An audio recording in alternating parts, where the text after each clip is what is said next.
Milkshakes, and tacos. It's a Taco Tuesday and milkshake kind of day. It's the brothers of discussion, Grayson and Will. How's everyone doing? Will, how are you doing?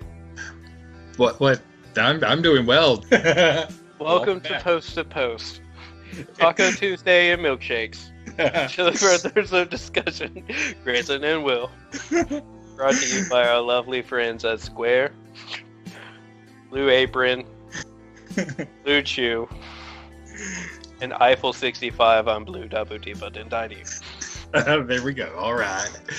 Oh, but yes. Yeah, it's just the two of us tonight, everybody, because John had some family stuff. He's doing family time, and then Weatherman's in a coma from pulling like a 30-hour shift or some shit. I don't know, but it's just the two of us holding it down. It's been a while since we've done a brothers only show. I mean, shit, when was that? Like summer before last? I don't know, man. It's a hard time. It's hard to keep track of all of our best episodes. 90% of the audience will go, yeah, I guess.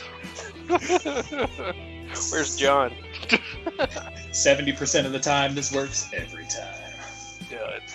So, where do you want to pick it up, man? In my opinion, not too much has happened outside of Survivor Series, which I wasn't here to finalize predictions, but that's cool. Fine. If you want to know, I was 100% right. Just because I can say that. But, that's all I really got. There's some news, a little bit of news from Dynamite, but, as for juicy topics, at least on the WWE side, I wouldn't really go there's any juicy talk. Nah, there's no big juice. There's some decent, story talk that just came to light, as of yesterday. But for the sake of, since we've already kind of walked into it, let's go ahead and we'll talk about Survivor Series. I mean, I myself still haven't watched it. Eventually I will, because I do want to see the spectacle that was Undertaker's big exit, Undertaker 30. Yeah, the big exit, the big 3-0. Yeah. It's a sad day, but also a good day, because much as I dislike saying it, because that was, essentially my childhood. I was alive when he debuted. I was. Mm-hmm. But, it was bittersweet. It was good that he left, because he's just not performing, and I don't want my Undertaker to tarnish it. Yeah, I don't want him to be one of those people that just stays way longer than he has to. It's like, technically this is retirement number 3. Yes. And I'm like, all right, I hope this is third time's a charm, because it works out super well. The third on the 30th anniversary. And Vince Russo said he'll be back. Oh, God. So we all know that he won't. Fingers crossed. Vince Russo is fucking full of shit, bro. In his 2 paragraphs, I think bro is written 7 times. I wouldn't be surprised. I mean, I'm amazed that more bros didn't fall through the script in the Attitude Era. All I can say is Matt Riddle doesn't hold a candle to the true king of bros. Oh, God. You're right. Well, Riddle's bro is too baked out of his mind to handle the coke-fueled New Yorker bro that is Vince Russo. Yeah, fucking legend over there. Fucking bro on a pole match. Oh, God. All right, so run it down. What was the? Let's go ahead and take a look at how we did with all of fucking Survivor Series, and we can talk a little bit more about some of the Taker stuff. But what was the first match the other day? I'm just gonna go by the list on the Wikipedia. All right. I kind of got jumped around a bit because I'm going to give a nice little story. I got food, and I was told it started at 7. Mm-hmm. Kickoff at 6, show at 7. And I was and when I asked the lady to start it, when I went to get food, she hit start from the beginning rather than start. Watch live. Oh, so you watched the pre-show too? Yeah, I was watching the pre-show for like 30 minutes. And I was like, what is this? I thought it started at 7. and it's now 7:45, and I'm watching the pre-show, and the pre-show says 30 minutes. So I go, hey, let's just fast forward it. And instead of hitting fast forward, she hit close and then watch live, and put us halfway through. So I had to like flip around. I'm not 100% sure where it started. So Fair enough. I think I did not watch the kickoff match, which was based on this Wikipedia thing. The big 18-man battle royal, where I did catch the end, actually. It was down to Dominique Mysterio, and then another wrestler, and this is all I caught. And then Dominique eliminated that guy. Yeah, whatever. He eliminated that guy. And then The Miz came from out of the ring, so I guess The Miz got, out through the middle or bottom rope or something and hit around, and then got out and threw Dominic out. So classic Miz. Yes. So The Miz won the big battle royale at Survivor Series. Okay. Makes sense though. It made Dominic look good, but it gave the veteran the win. They're not ready. As good as Dominic is, he's not ready to have that big win. Maybe if they went, to his hometown, they'd do it. Like the Saudi Arabia guy. I forgot his name. The only time you see him, and the only time he wins. Oh, yes. Yes, I don't remember his name either. Yeah, no idea who that guy is. So the next match was the your standard 5-on-5 Survivor Series match.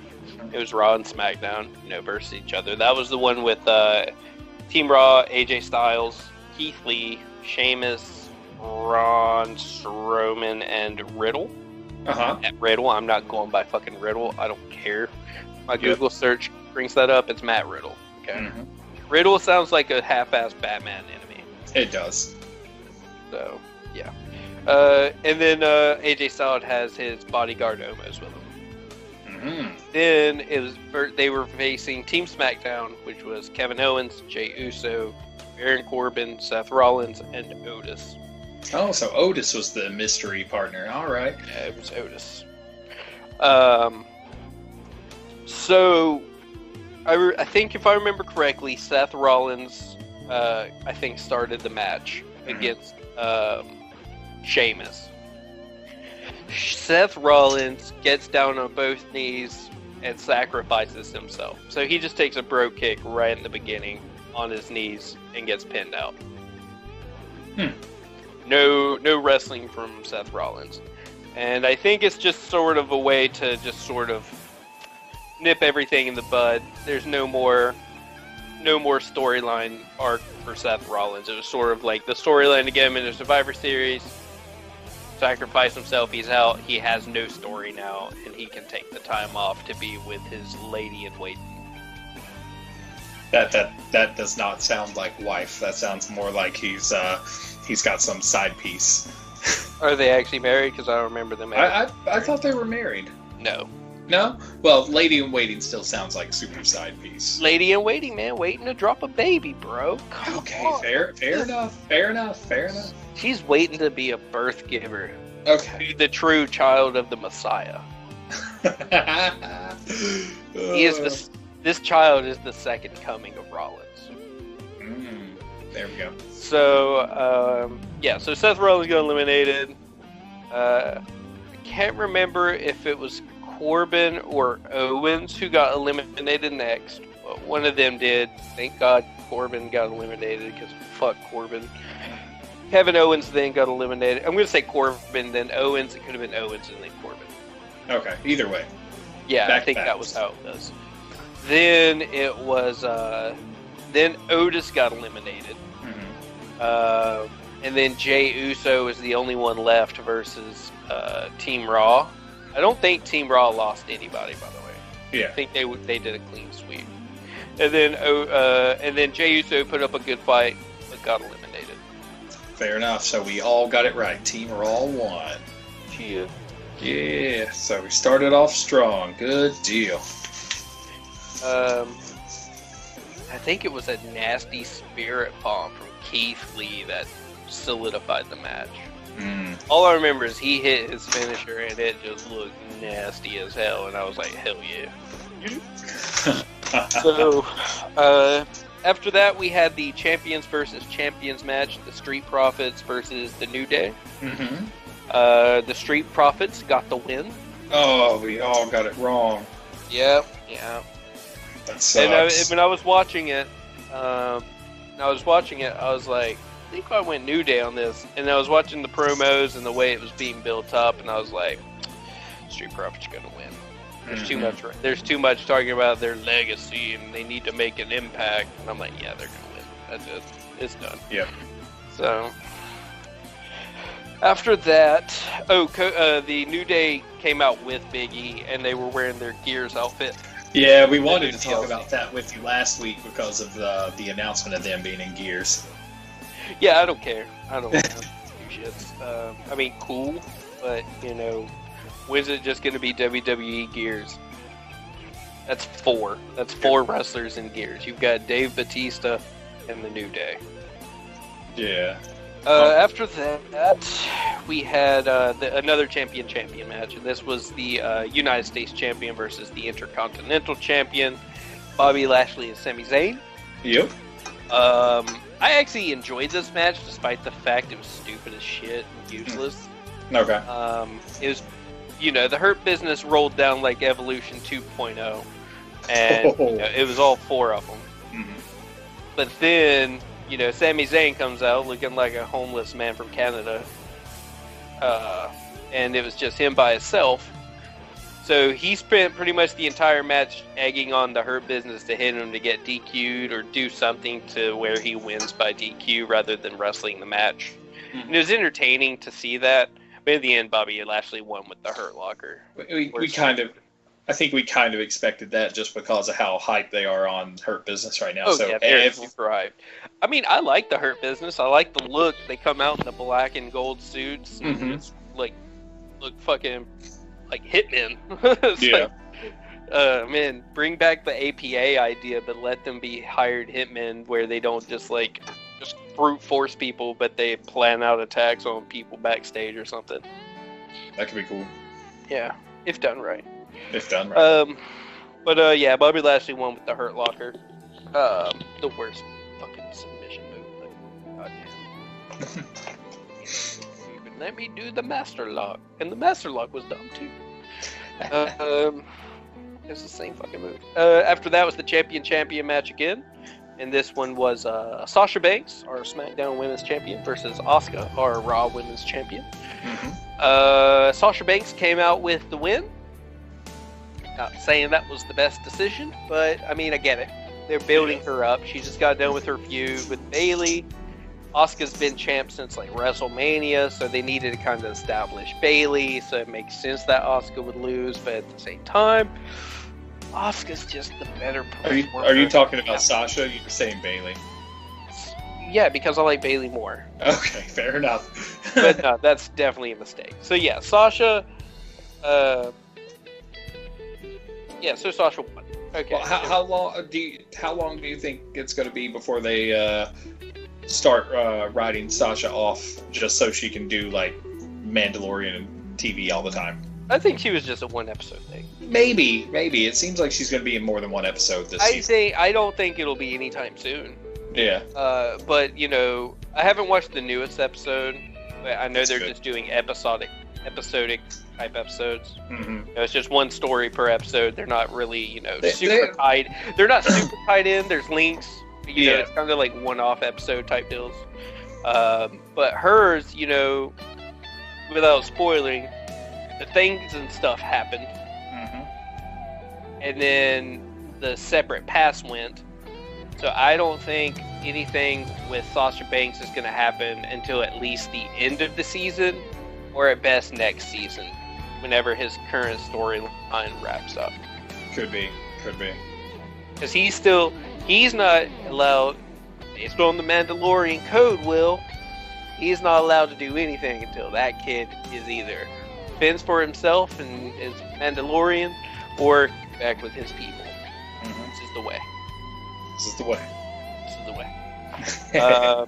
But yeah, so Asuka took the L. I want the Empress tomorrow to start being dominant again. I do. I don't necessarily want the undefeated thing. I just want. I get really behind the undefeated thing, but then they always do it either too long or it starts losing its flair. If you can do undefeated top end, the longest I would want to see an undefeated streak, top, 2 years. I get that. Yeah, just because that's plenty of matches, because you know they're not going to be at every single pay-per-view. Yes. And then, one, if you do enough build and do it correctly, you can have them go completely from face, transitioning to cocksure, on top of everything heel, and it gives you a nice character progression. Yes, I can agree with that. Yeah. But that's fine. But, so then, it was the next standard Survivor Series match, but it was the women's. Uh-huh. So it was Team Raw, Yeah. who was Lacey Evans, Peyton Royce, Lana, Nia Jax, and Shayna Baszler. Yep. Versus Team SmackDown, which consisted of Bianca Belair, Ruby Riott, Liv Morgan, Bayley, and Natalya. Okay, so Bayley and Natalya were the ones added in that we didn't have from before. Or no, we had Bayley, I believe, but not Natalya. Okay. Yeah, Natalya earned her spot on SmackDown. Got you. In the end, Team Raw came out on top. Oh, me and you were right this time, and John and Weatherman were wrong. Of course. All right. But Team Raw came on top. This one was, I thought it was done poorly. The match itself was good. It was fine. The match itself was fine. But the way they did the story with some of the wrestlers was what sort of irked me. So the storyline was, Nia Jax, Shayna, Lacey, and Peyton were all on the same team. Yeah, we're the best. And then Lana was just like, fuck Lana. Lana is not allowed to tag in. She's not allowed to wrestle. All this other nonsense. And at one point, Lana tagged herself in and hit some moves on, I think, Natalya? I can't remember for sure. Did some moves. It was pretty poor. There was some awkward movement from her. It's still not natural yet. She still needs some work. But when she got tagged out, I think by Nia Jax, they forced her to stand on the ring stairs for the entirety of the match after that.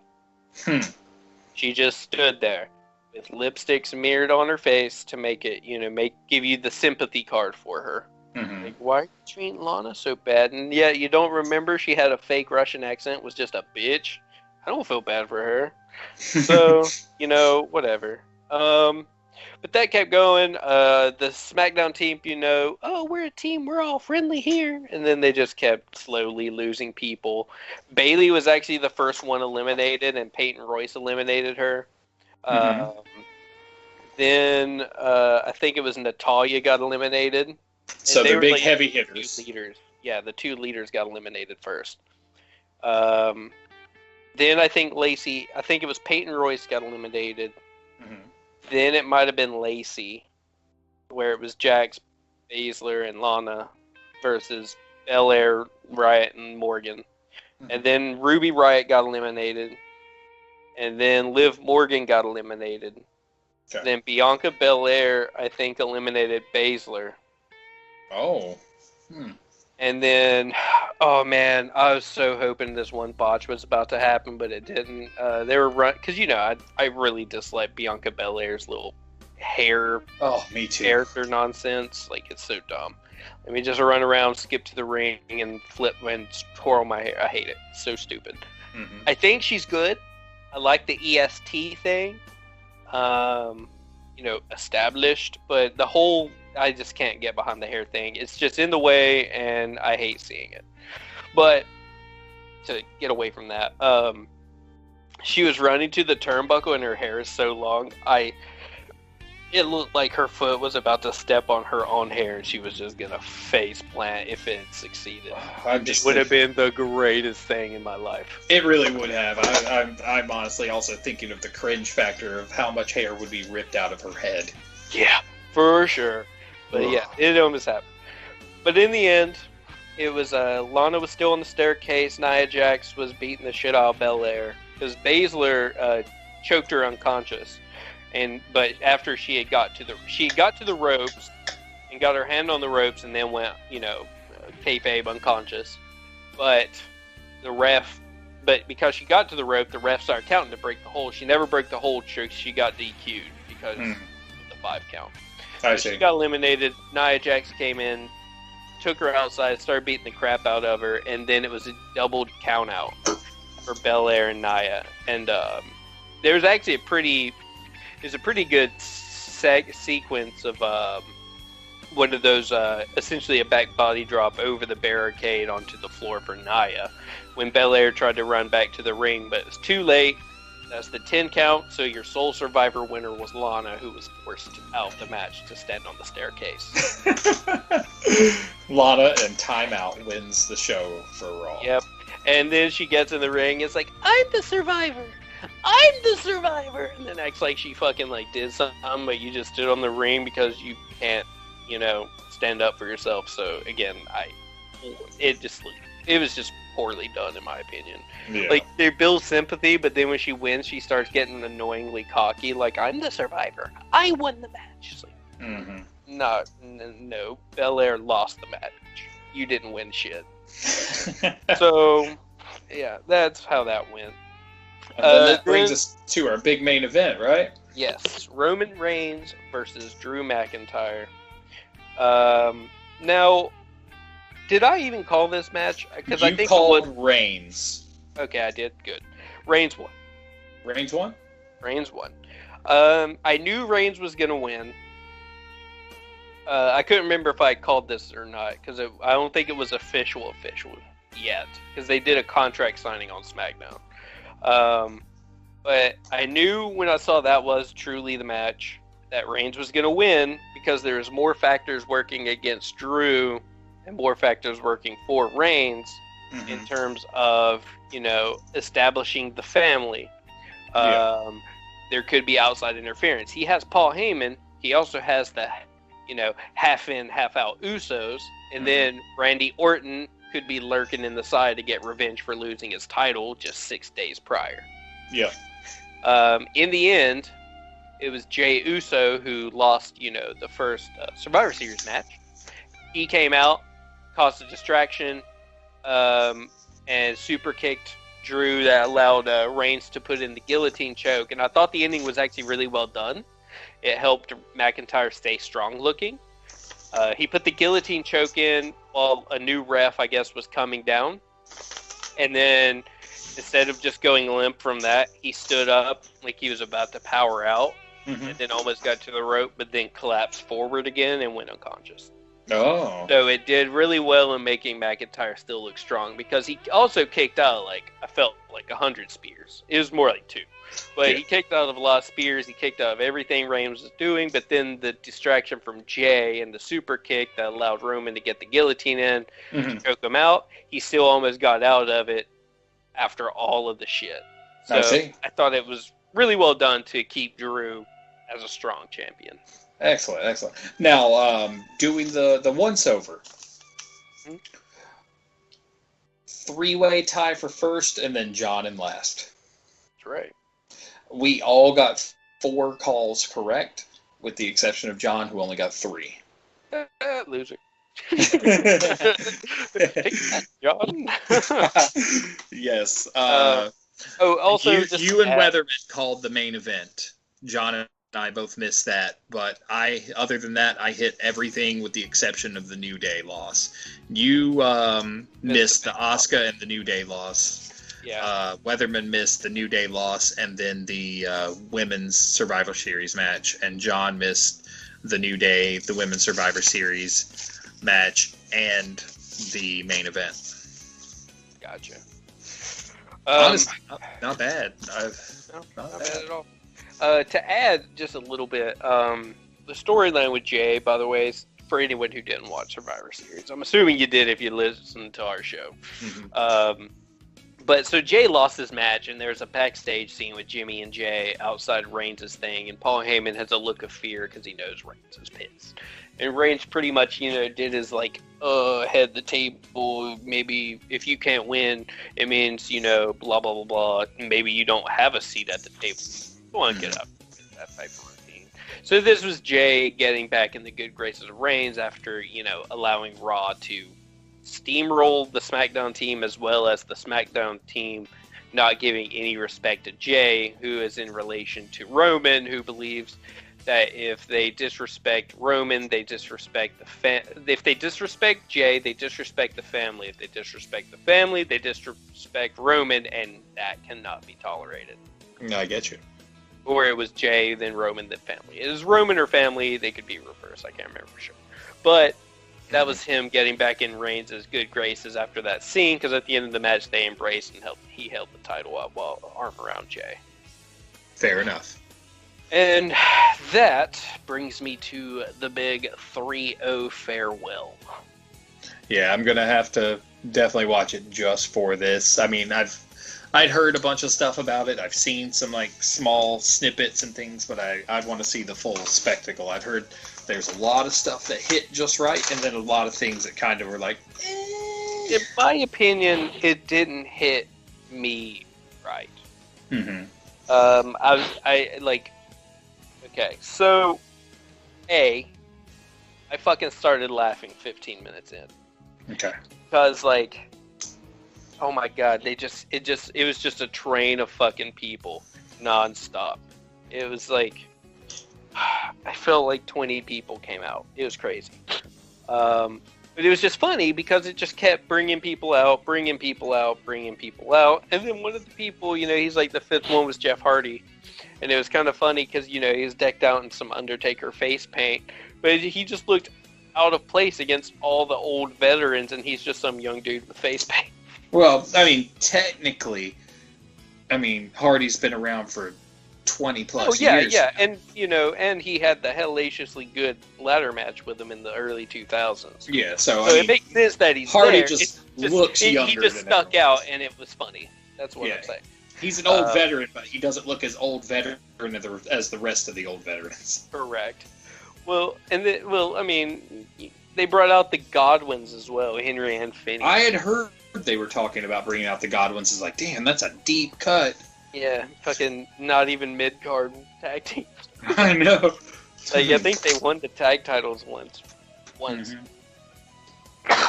But yeah, they came out. But there's a ton of people came out. Savio Vega made an appearance. Rikishi made an appearance. Some of the Bone Street crew. And then I guess Rikishi was friends with The Undertaker, but also works to come in as Yokozuna's replacement for the Bone Street crew, since they're related and Yoko was part of it. Yeah. So that could also have played a factor. But regardless, it was nice to see all these wrestlers. Brought up some good memories. That was cool. But then it just faded out, kind of like a commercial fade out. And when it faded back in, Vince McMahon was in the ring. He was by himself. All the wrestlers were gone. They weren't around the ring that I could tell. It was just Vince. Then why the fuck did you bring all these people out and spend 20 minutes of their entrances without them saying something or, embracing Taker or anything? They were just gone. So it came to Vince McMahon, who has way too much Botox in his forehead. He said some good things. It was actually pretty good. He teared up a little bit. I felt like it was a little short, but I'd say that's probably what they wanted, to keep it short and sweet rather than get super emotional or something, because, Taker put the time in. He never left. He was the glue. He was the glue in the Attitude Era. He was.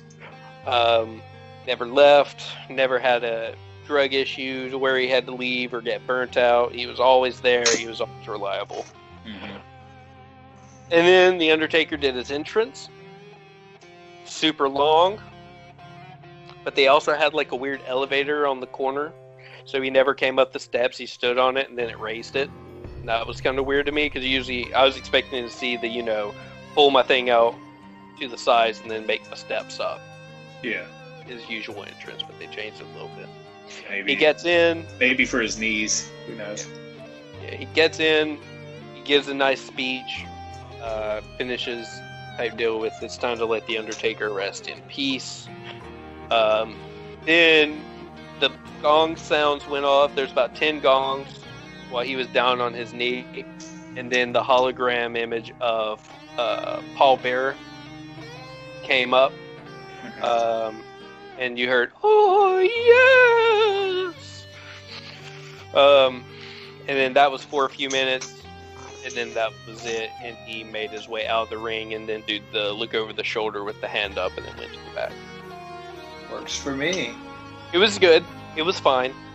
But I would have liked to have seen some sort of interaction with all the people they brought out, because in my opinion, it's just kind of... Or at least had It them just seemed tell... a little...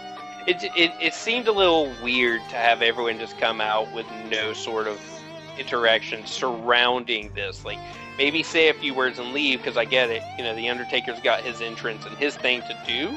Mhm. But at least let them say something, not just come out, shake their hands as they come out, and then they leave. Yeah, I mean... It left me kind of confused. Yeah. Yeah, I see that as well. I'm just like... Just hearing you tell me about it, I'm like... Yeah, it seems like they should have, you know, said something, but... I mean, Nope. if this were like a normal pay-per-view, which we haven't had since like early in the year, you would think, okay, maybe it's something they edited out for the home crowd, and then only people live saw it. But I'm like, no, we haven't had a live crowd in so long. This is just poor planning. Not poor planning. I'm just thinking it was just sort of like, you know, that was the idea, and it was just a dumb idea. Mm-hmm. I mean, it's not dumb that everyone came out. It's dumb that they didn't do anything other than shake each other's hands and leave. Yeah, they definitely should have done a little, like, memory of Taker type of thing. One of their moments from back in the past. Like, Yeah. Who all came out other than the Godwins, Rikishi, Jeff Hardy? Let's see if I can remember them all off the top of my head. Or at least some notables. Yeah, so first was Shane McMahon. Okay. Shane can say anything because he's part of the fucking McMahon family, so Yeah. Nick's him. Big Show. Big Show, I can't think of any notable feuds Big Show would have had really with Taker offhand. They had some feuds. I know, but I can't think of anything. In my opinion, they weren't like memorable. Yeah, that's what I'm saying. Like, I don't remember any memorable feuds between the two of them, so I was like, that one, you know, not the best, but just like a decent little nod, and Big Show's a big name, so. And it could have been, you know, maybe he came in and semi-joined the Bone Street crew or something. Who knows? Should have, I mean, he did jump the WWE or WCW ship long before everyone else, so he had time to establish and possibly jump in with one of the crews. Yeah. JBL came out. They did have a okay feud, but you know, JBL, in my opinion, wasn't a great character. I liked Bradshaw more. Yeah, he was better as Bradshaw. Yeah. JBL was fun. Then, you know, Henry and Phineas Godwin came out. Savio Vega, Rikishi, Shawn Michaels came out. That's surprising, but I mean, I'm sure they buried it years ago. They had been around. They were there for the whole time. They had a big feud. They had the big match, which was, I think, his retirement match was the one against Undertaker, and it was a barn burner. So it makes sense. Yeah, it does. But in terms of like the old bad blood, it's like, but at the same time, you're like, oh, okay, they buried the hatchet years ago at the same time. So, you know, it all depends on which, like, set of glasses you're looking at it through. Yeah. Triple H came out. Okay. You know, had their big matches as well.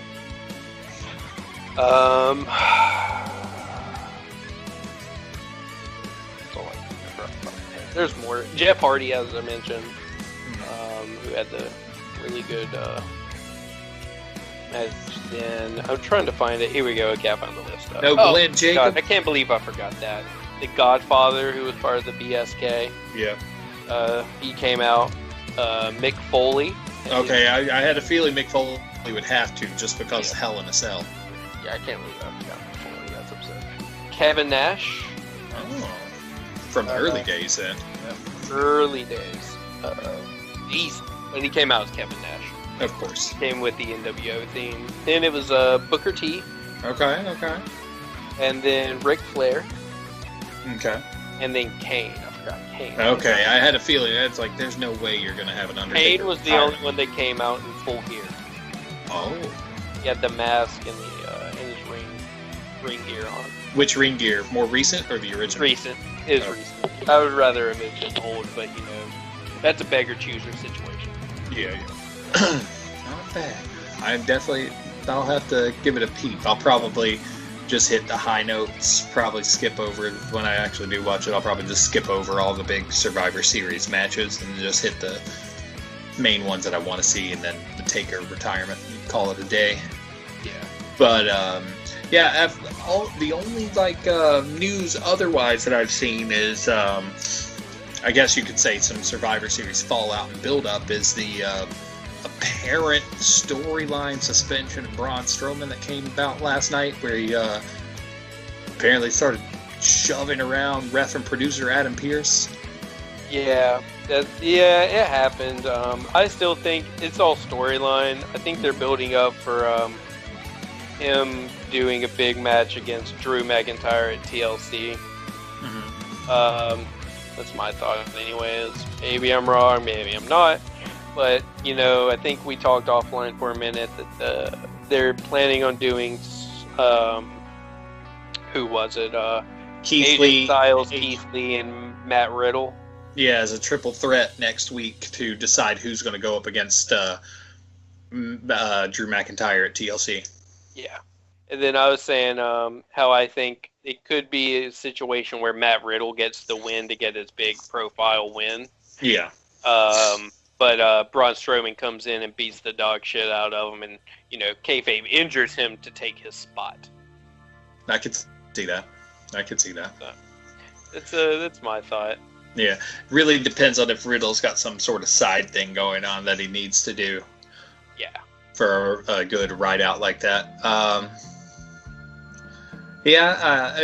It's interesting just to see, because it's like, I know Strowman threw down a quote. It says, "Really, you're going to suspend me for what? Expecting what I've earned? Everyone and their brother knows what I've done to get here, and I've more than earned the title opportunity. To hell with this place and all the backstage politics bullshit." Yeah. That is the tweet. But as I say, if cameras are rolling and it's on Raw, everything is story. And then the hashtags really kind of kill it. If you were going to really throw a real blow up, you wouldn't put hashtags at the end, like hashtag I'm done following orders, hashtag everyone will fall. I'm like, yeah, that's storyline. Yeah, you're not going to put hashtags if you blow up on somebody. No, not at all. That's just silly. Yeah, it's storyline. 100%. It has potential to be really good if they angle it right, because the way it delivered, like, I saw nothing about it being storyline until recently, and I was just like, And so I did some digging, and then we discovered this. So it's just like, okay. Let's see if you can write again, WWE. The only official match for TLC as of right now is McIntyre versus the winner of this triple threat. Now, they've got some predicted matches of Randy Orton versus The Fiend, Alexa Bliss versus Nikki Cross, Roman versus Daniel Bryan, Sasha Banks versus Carmella, and Asuka versus Shayna Baszler or Nia Jax. It's just Baszler / Jax, so I know it's not going to be a handicap match, but it's going to be one of those two. It will be if that's the case. In my opinion, it should be fucking Baszler. Yeah. I think that would be a better match. Oh, show. But in the grand scheme of things, just so everyone knows, I don't know how he does it. Plus, it could just be his ingestion of more WWE related content. that any person on the planet should ever imbibe. But we can't find half the news that John finds, and we don't know I how see he does it. everything he talks about. I never do, and I look around, and I'm like, where does he find this? I find it all. It's just when we plan it out, you just go ahead. But that's fine. I mean, in all honesty, fuck, it's WWE. That's like they fucking write by throwing darts at a board with some words on it and hope for the best. But yeah, TLC. Don't know much about it. The only upshot, TLC's on my birthday, so maybe I'll watch it on my birthday. Who knows? Say what? Well, I mean, if I'm there, maybe. Yeah. Maybe. But let's go ahead. We'll move over to the far superior competitor to WWE, AEW. And mostly, when it comes to AEW, the big stuff was just Dynamite last week was a solid show. Yeah, it was fun. I liked it. I didn't think there was much of a real downside to it. I can't think of anything that truly brought the show down. No, there wasn't really anything. I mean, every match was pretty good. It helped drive most of their stories. Yeah. To be fair, I can't remember every detail of it. I'm used to watching it while I'm at work. So. Yeah, I can't remember every detail. I watch it both while I'm at work and at the gym, so it's kind of a mixed bag. But all things considered, big takeaways from Dynamite that last week. One, it happened a lot faster than I expected because I had if you remember from last week, people that are listening, I broke down a long-term story for the return of Death Triangle. Mm-hmm. Well, fuck all that. I wasted my breath. That shit happened within a week of all that going on. Yep. Right. That was how I put it. It's like, they need to just do it already. Yeah, and they fucking did it, and I was super stoked. I mean, I'm like, I've never been happier to be wrong, but I'm so glad that Death Triangle is back, and honestly, fucking Pac is looking mean as shit, and he fucking destroyed Blade. Oh, fuck yeah, he did. Oh, God. Literally fucking wrecked his ass. Oh, top rope to Brutalizer. Oh. Just mean. I mean, not many people can say they've taken out Kenny Omega with like a submission hold. No, not at all. And then to go up against somebody who's in AEW terms and like broad national appeal is still making a name for themselves. I mean, us being more followers of like the obscure know of, Butcher Blade, etc. But yeah, you just got taken out by a dude that's taken out some of the cream of the crop. You weren't going to win. This is a storyline advancing match for a run-in, and then the return of a far superior faction to the family. Yep. And it's good that they're doing the that's their feud, though. It'll probably be a long-running feud. It won't be a one-off. I think so too. I see this being a 3-4 month feud. I could get that. Yeah. I'm so glad to see Eddie Kingston get shut up by his best friend. Yeah, that was hilarious. He's my best friend. He's my best friend. And then who comes after him with a chair? His best friend. I was just like, beautiful. They couldn't have done that any better, really. But I have high hopes. I want to see Death Triangle just fucking run train on AEW. I really do. Because with their debut back in the winter, like earlier this year, like, I was ready. I was like, fuck yeah, this is going to be great. And then goddamn Big Rona shows up, ruins everything. But now they back. And they picked up where they left off. Fucking wrecking people. It's gonna be good. And Pac being extra crazy now. Compared to before, he's even more crazy now, so it's even better. Oh, yeah. It's gonna be great. Other big stuff.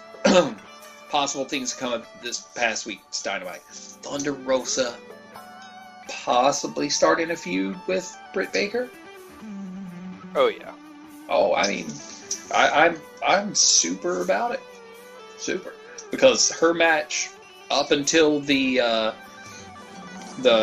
Rebel and Baker interference with Serena Deeb was a really good match.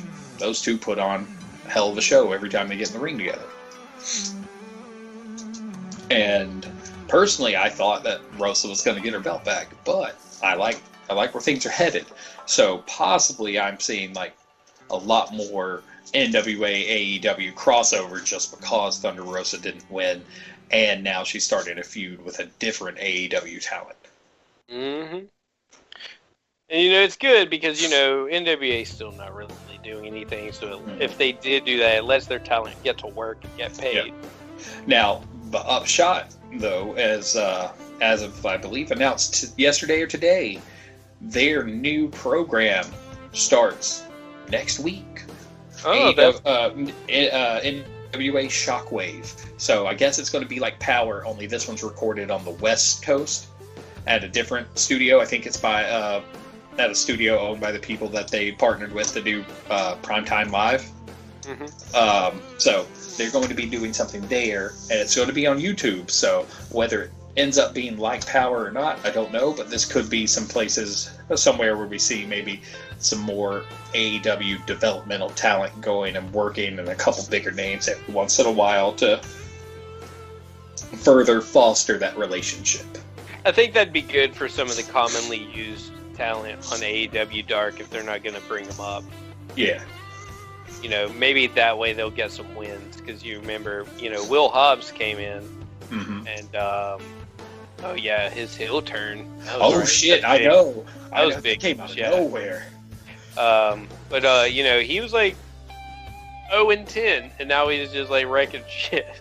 Now he's throwing down with all the big names. Will Hobbs he's a fucking Cinderella story. Mm-hmm.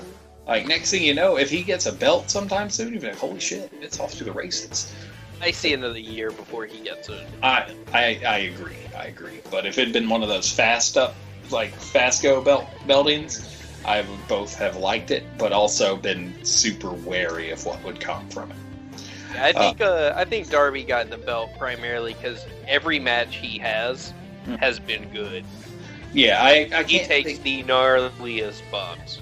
Yeah. He literally has sacrificed himself.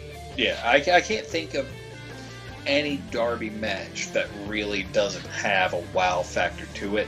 Like, there's a couple iffy ones where, like, whoever he's working with just doesn't know his style, and so there's some weird miscues, but it's never enough to really take you out of the match. It's not like, now, Orange Cassidy, I like watching him wrestle a lot, but his first match with Cody was fucking terrible.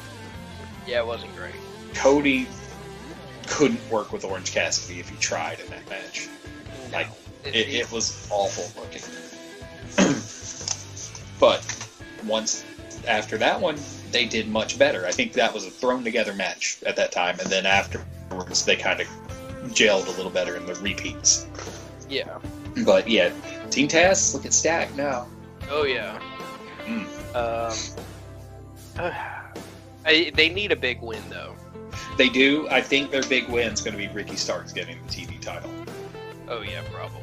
I'd almost guarantee it. Now, is it going to be soon? Not yet. 3 months at the February pay-per-view. It should be. Yeah, that's what I'm thinking. So we're thinking Revolution. Yeah, because I feel like it'd be kind of a waste if Darby lost it on TV immediately after he won it. Yeah, exactly.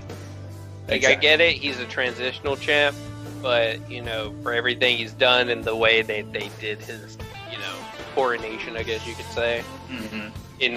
There needs to be some time in there. And then calling him the face of D&T very regularly. Mm-hmm. Yeah. I think that could work pretty well. If it turns up being like a belt that him and Ricky Starks feud over and trade back and forth on a quasi-regular basis, I'd be fine with that too. I'm not saying to an extent.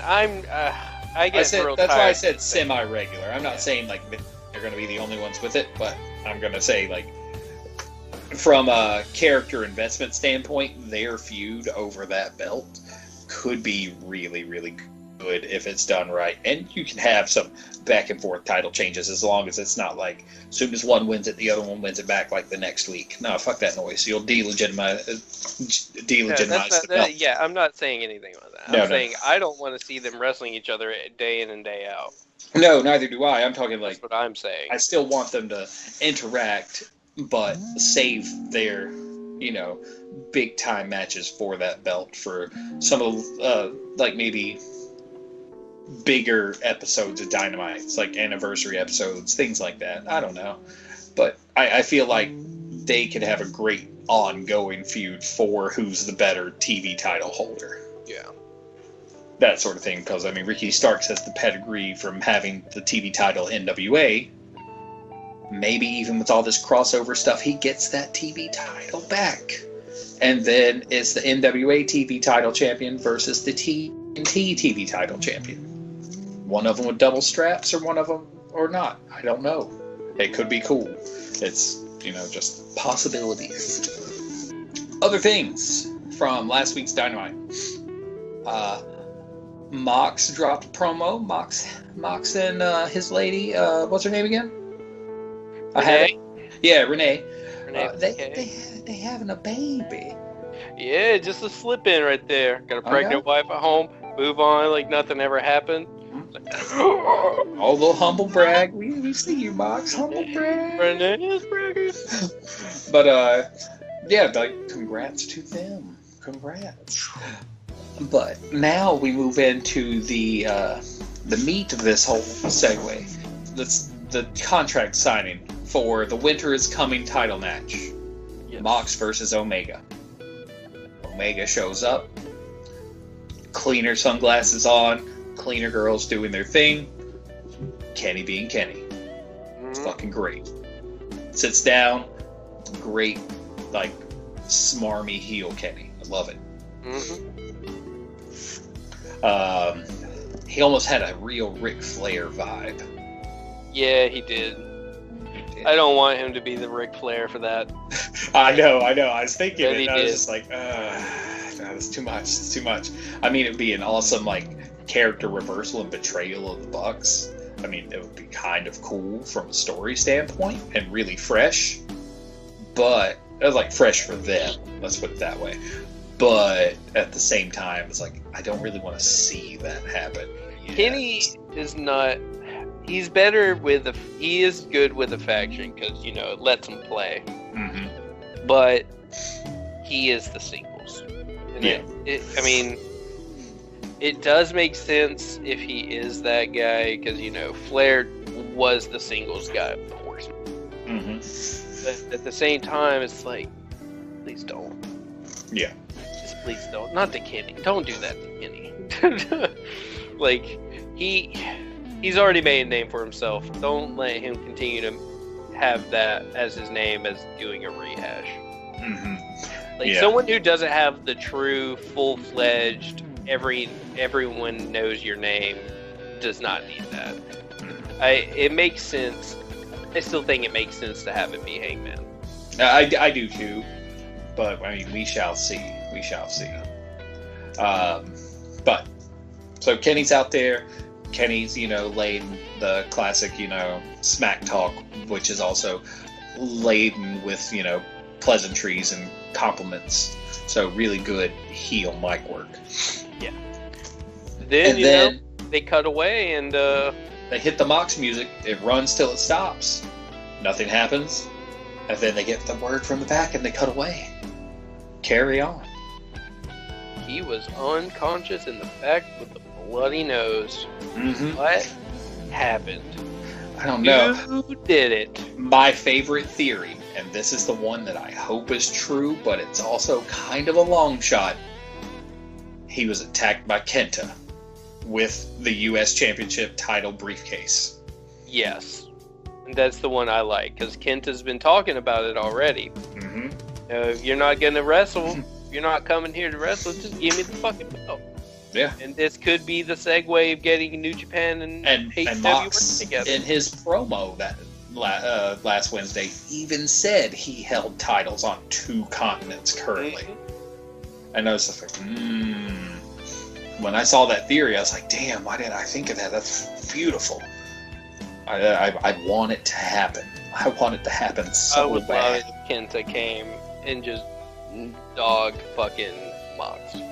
Oh god! I hope they find like random like security camera footage, and it's just some dude in a hoodie with a big red briefcase. I'm like, even if it's not Kenta, it's just someone playing as Kenta. I'll be like, oh, golden. See you, Punk. That'd be funny. The ultimate swerve, make it a lead in like it's Kenta. This just CM Punk makes his ultimate return playing Kenta. That would be absurd. Yeah. Oh man, I'd still mark out. I don't give a fuck. I would too. I would. Oh my god.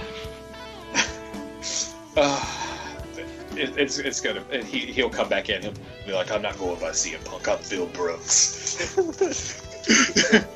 I'm CM Brooks. CM Brooks. I'm Phil Punk.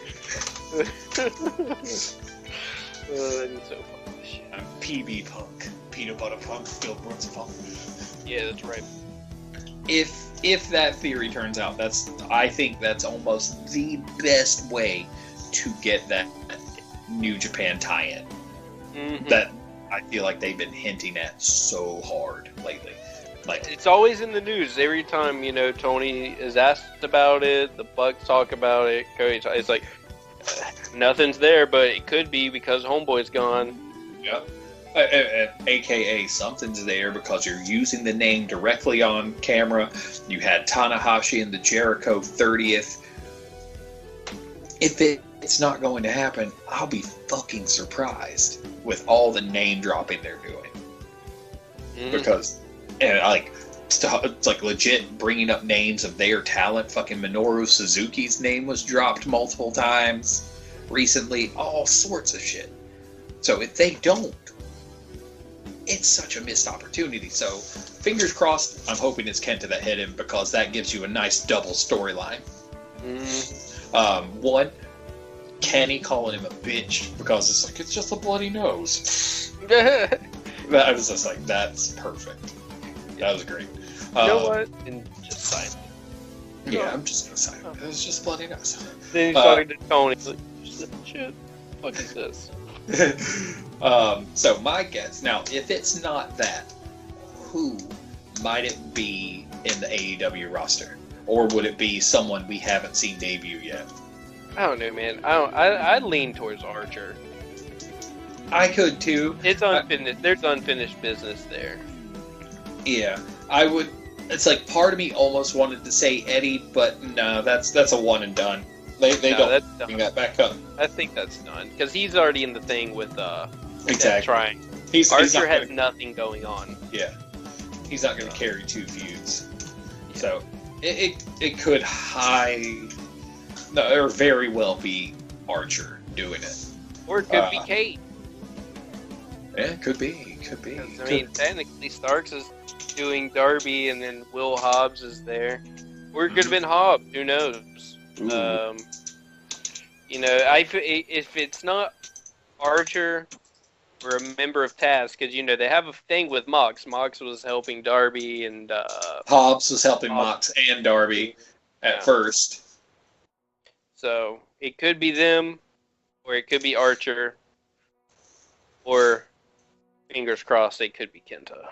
Yeah, we're gonna hope for Kenta, but we're gonna hedge our bets by saying backup. It's probably Archer. Yeah. Those are the big 3 right there. Big 3 choices. Or it's a big reveal of someone who's not shown up yet. And then, I can't think of any talent that's left anywhere recently that would be showing up. Same. Yeah, Nick Aldis. Fuck, Nick Aldis isn't gonna get out of bed. It's hard, but there's that cookie trove of other people who haven't shown up yet. Just because Cody's said numerous times, you've still only seen like half the roster. Mm-hmm. There's a whole plethora of people not being used, and at the same time, I'm just like, why are you saying that? It makes me feel like you're just WWEing them. Yeah. But unlike WWE, though, is these guys are based, I believe, if I remember right, they're actually making salary. They're not just like they signed a contract, but they don't get paid if they don't work. They're not subcontractors like a WWE. I think they're legit employees that get paid a salary. Yeah. So, if that's the case, then it's not hurting them at all to sit and wait until their big debut.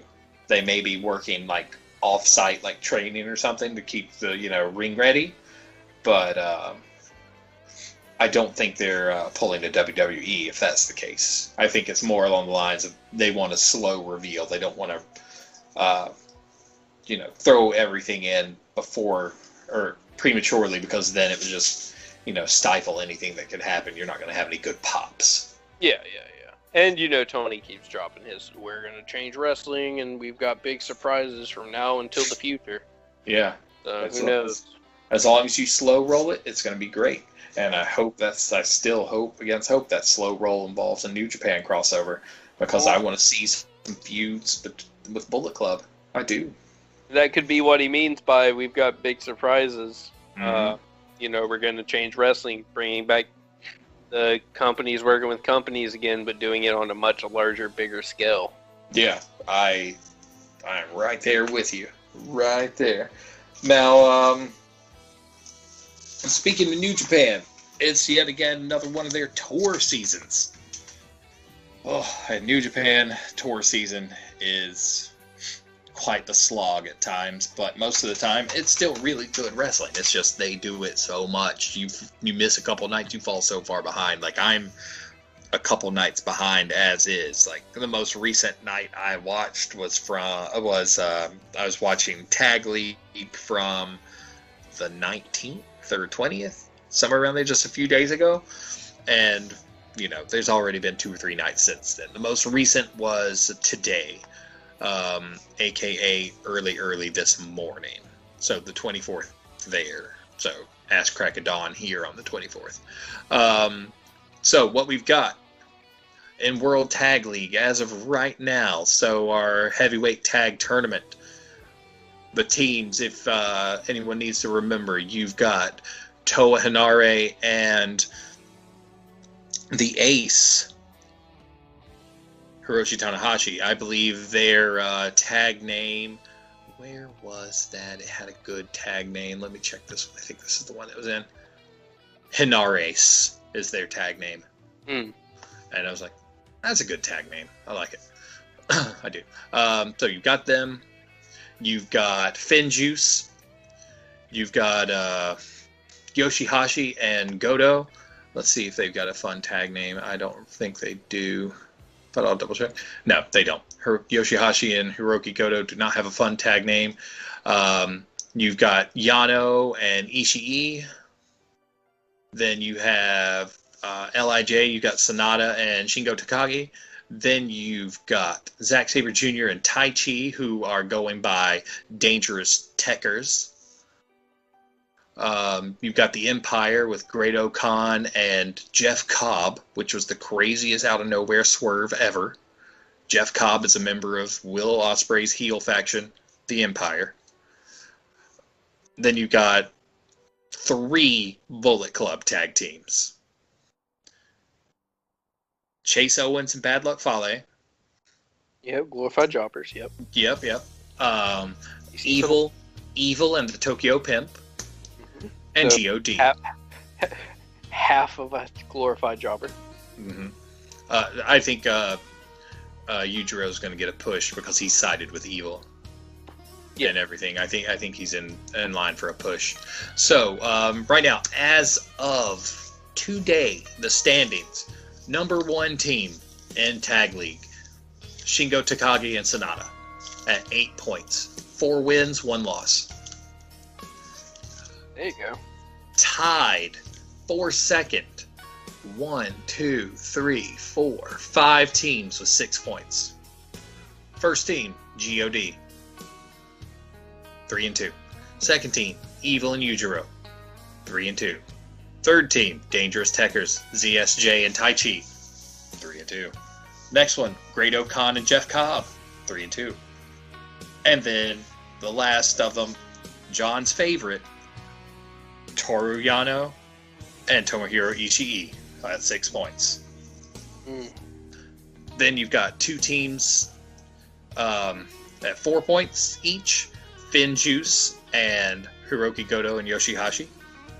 You've got two teams at 2 points, both with 1 win and 4 losses, Hinares and Bad Luck Fale and Chase Owens. Yep. Yeah, I don't see Fale and Chase getting very far. Yeah. Just, Chase always takes the L, and it's very upsetting because I know. Chase work.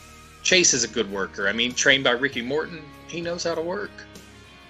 Other than that, Fale, I will say this, Fale and Chase got their win over Finn Juice. Yep. Which was kind of surprising.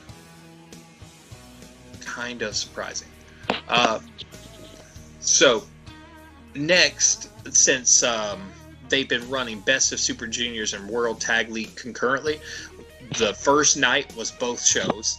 The second night was World Tag League. The third night was Best of Super Juniors. The fourth night was Tag League. Fifth night was Super Juniors. The sixth night was Tag League. The seventh night was Super Juniors. And then the eighth night was Tag League. So that's how they've been doing it. Every other night's a different one. They're running the tournaments at the same time. So, Best of Super Juniors, number 1 spot is held by 4 people with 6 points each. Sho, Master Wado, Time Bomb, Hiromu Takahashi, and Taiji Ishimori, Bone Soldier. So, Bullet Club is in the top in both tournaments. Next, with 4 points each, you have 4 people. Taguchi, my man. Bushi, Robbie Eagles, former Bullet Club, now Chaos, the bitch. And El Desperado. LD. Yeah. Now, today I was watching an older one to try and catch up, and El Desperado's match with Hiromu was so fucking good.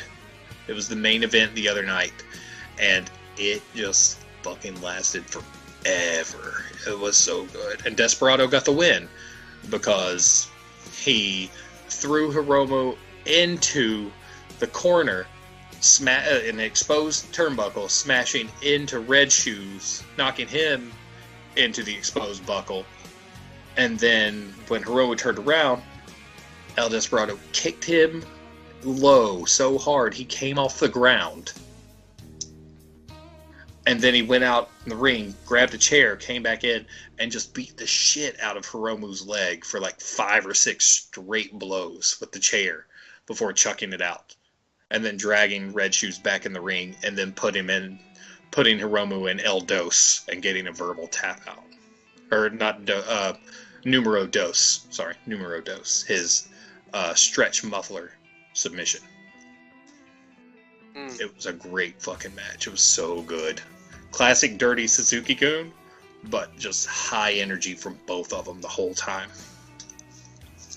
And then your final people with no wins and 4 losses each. Yuya Uemura, the Young Lion, and Doki. It's crazy. Yes, fucking Doki. All the time losing. It's like, I'm liking watching Doki work. He has such potential, but they keep riding him as a loser every time. I mean, he's been with the company for at least, a year, 2 years now? And he just keeps losing. And I don't get it. Unless they're playing a long game, and Doki's going to be real good sooner or later, because they're definitely talking him up. I don't know. Time will tell. Time will tell. But, I mean, all things considered, this is the all this work is the lead up to Super J Cup, which will be the last run of anything until Wrestle Kingdom. So this goes all the way up until December, and then J Cup happens, I do believe, and then that's where the return of El Phantasmo happens, and then the beginning of the year we got Wrestle Kingdom and the storyline reboot for everybody. So we will see what happens in the back half of this year in New Japan. I see some good things. I feel very strongly that Bullet Club's going to have a lot of belts in the coming year. I do indeed. Whether it be through Jay White getting double gold at Wrestle Kingdom, or Evil doing something that forces Jay White out, taking over Bullet Club, and then them getting belts that way. I don't know. Personally, I don't want Evil to take over Bullet Club because I want Bullet Club to stay predominantly the foreign heel faction. Mm-hmm. Granted, that's already kind of what they've started doing with the Empire. Yeah, that's true. Who knows, though? Who knows? Because so far we've already seen it once. Even B.o.D were doing dirty shit to other Bullet Club members. They jump-started Bad Luck and Chase Owens and left them out of a 2-suite the other day when they did their stuff. Better not be setting up a separation. Yeah, I know.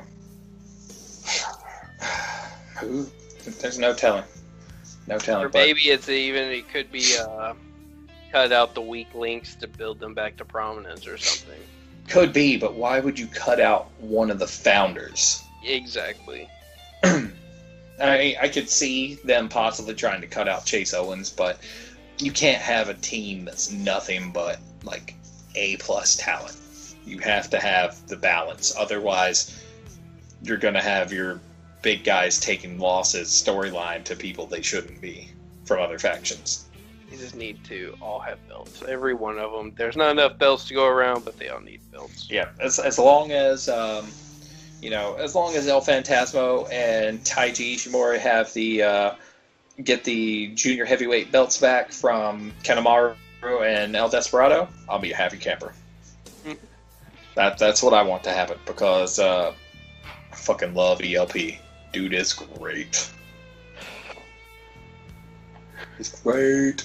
It's like part of me is wondering, it's like, do I want to drop money on all those Bullet Club shirts that are going to be on sale at Pro Wrestling Tees this week for Black Friday, or not?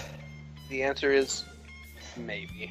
It's definitely a hard maybe. It's 30% off all New Japan stuff. Oh, okay. Yeah, so I could get my Kenta Club shirt finally. I could get my ELP shirt, my Headbanger Club shirt. It's just I'm on the fence because sadly both of those are $30 shirts initially. Whew. Yeah. Yeah, So. I can't. Oh no, I sent you that one sweet Muda shirt, but That's a sweet shirt. like I can't spend $32. I can get you like $10 off of that shirt though. They had a sweet Hayabusa shirt there too. Yes, they did. I was like, ooh, Hayabusa t-shirt.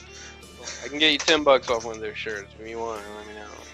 Oh yeah, I may just. Because I need a new wrestling shirt, and I don't give a shit if it's a bootleg. I want it. It's been a while since I've got a good wrestling shirt. Like, that was it. Hot Topic's running their $12 sale right now, and they've got fucking dick all at the Hot Topic I went to in terms of wrestling shirts. Yeah, I can't. I've already spent my shirt money. I got a Dare X Akira shirt. Nice. From that one site, and then before that, I got that. I got it in pink, but I got the long sleeve Minoru Suzuki Jushin Liger Show Me the Real You shirt. Oh fuck! I didn't know you had that. That's badass. Yeah, got both of those. It's a Suzuki outline holding Jushin's mask with his mouth open, yelling, "Show me the real you." So right there, before he became fucking Kishin Liger, and during his thing last year. Yep. That was a great match. I got that shirt. That's I think the last wrestling shirt I got. Very cool. Very cool. I've gotta get some other ones. It's just like I want to build my Bullet Club shirt collection. The downside is some of the Bullet Club shirts I want are going to be hard to get outside of bootlegs because I want to get a Gallows and Anderson Bullet Club shirt. I need to get an Adam Cole Bullet Club shirt because I want one from everybody that's had a shirt that was in Bullet Club. Mm-hmm. So I need those. I need the Robbie Eagles Bullet Club shirt. Just to go ahead and throw it out there, if anyone listening is interested in that wrestling shirt, the Minoru Suzuki one, I think they have a few other wrestling shirts. It is Flower Chains, and Chains has a Z. Oh yeah, Flower Chains. Didn't I send you?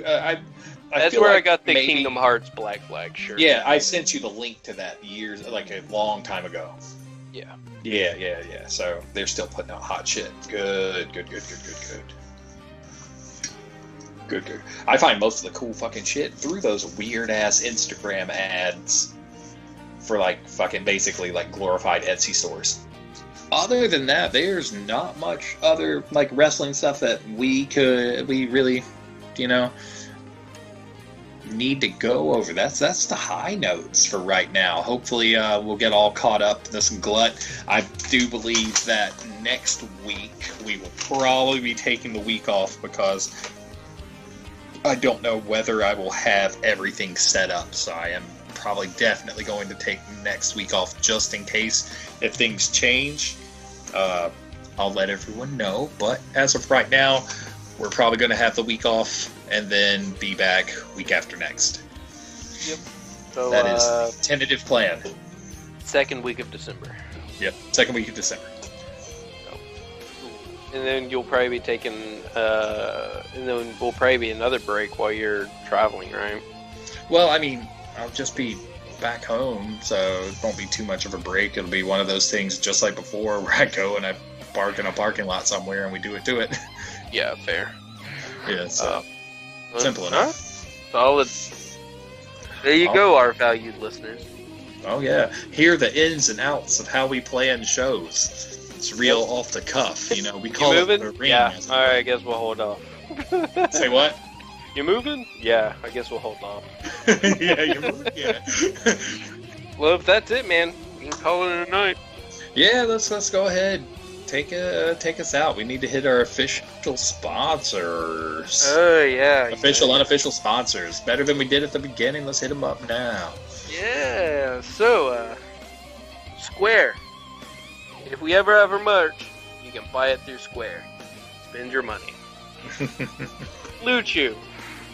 Get some pep in your step and a tint in your dick. Blue Chew. Who else do we do? Omaha Sticks. Mm-hmm. Oh yeah, that's right. Get your Man, you take a week off and you lose it. Yeah, I forgot. Get Blue Chew, Omaha Steaks. Meat in your mouth and meat in your pants. The lady will enjoy it. Unless she's vegetarian. You'll have a Frank in your pants and a Frank in your mouth. Woo! Hey, now we're not at the ballpark. Get it? And then we got Blue Apron. We're all about the color blue here. Yep. So brought to you also by Mrs. Freshly's Honey Buns, just because I like them. They are delicious. They are delicious. And then lastly, and most importantly, this episode's been brought to you by the Bread Club. Yes, Blue Justice. Good old Kojima. You know it. Mm-hmm. And just to give another shout out to our good friend Falcon and the Polar. Oh yeah. If you ever have a chance, please check them out on YouTube. They're always updating content, placing new songs, putting up video game videos. I was you on there name a couple weeks ago. They do it. Yep, they have their own podcast type deal as well. Mm-hmm. Good stuff. Usually talk about music. Yep. So if you ever get a chance, check them out. And the Polar, they're on YouTube. I think they have some music floating around in various locations. YouTube is definite. Yeah, YouTube is the fastest and quickest way to imbibe your and the polar content. Yes. For us, give us a look everywhere. We're on almost every single podcast streaming platform. We're at Stitcher, we're at iHeartRadio, we're on Apple Podcasts, we're on Google Podcasts, we're on Podbean, which is our main host place because the price and rates are good and they're a pretty good host. We're on Deezer, which has gotten us a surprising number of listeners, so I'm glad I signed us up there. The only place you won't find us is Pandora, because Pandora's terms of service for podcasts makes it seem like they own our show, so fuck that. Yeah. We are on Spotify, though. That's good. But from all of us here at Post to Post, myself and my brother, the Brothers of Discussion, drummer John, who couldn't be here, Weatherman, who also couldn't be here, he's in a coma right now, a sleep coma, not actual coma, please take that in jest. Have a good night. Oh yeah, have a good one. We will see you here soonish. Enjoy your gobbling dinners. Yes. Happy Thanksgiving. Eat. Be merry. Watch wrestling. Don't watch football. It sucks. Watch wrestling.